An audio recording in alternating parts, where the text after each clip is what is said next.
Detective Crompo had been chasing the elusive thief, known only as Shadow, for months. Shadow was a master of disguise, slipping through Crompo's fingers time and time again. But Crompo was determined.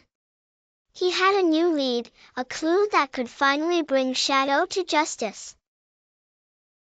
Crompo's latest clue led him to an old, abandoned carnival on the outskirts of town. The place was eerie, with rusted rides and faded posters flapping in the wind. Crompo's heart raced as he stepped through the creaking gates, his eyes scanning for any sign of movement. As Crompo ventured deeper into the carnival, he noticed something strange.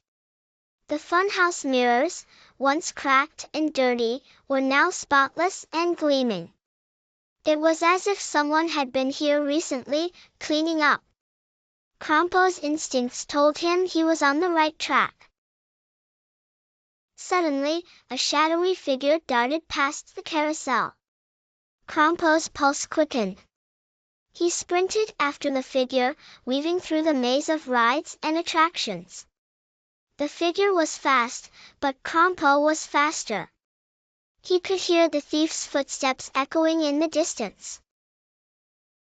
Crompo followed the sound to the old Ferris wheel.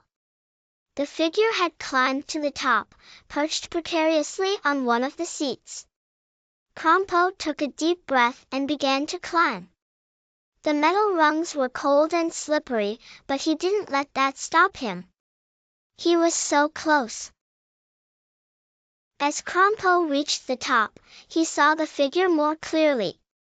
It was Shadow, dressed in a dark cloak that billowed in the wind.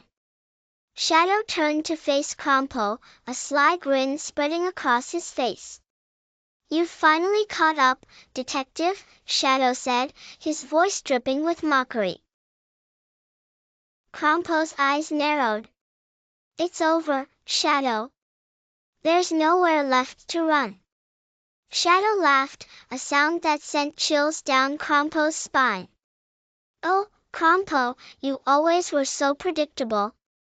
With a swift motion, Shadow leaped from the Ferris wheel, disappearing into the night. Crompo's heart sank as he watched Shadow vanish. But he wasn't about to give up. He climbed down the Ferris wheel and began to search the carnival grounds.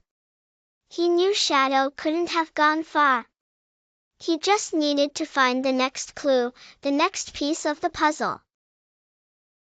As Crompo searched, he found a small, silver locket lying in the grass. He picked it up and examined it closely. Inside was a picture of a young girl, smiling brightly. Crompo's mind raced. Who was she? And what connection did she have to Shadow? Determined to find answers, Crompo pocketed the locket and continued his search. He knew that every clue, no matter how small, could bring him one step closer to catching Shadow. And he wasn't about to let this thief slip away again.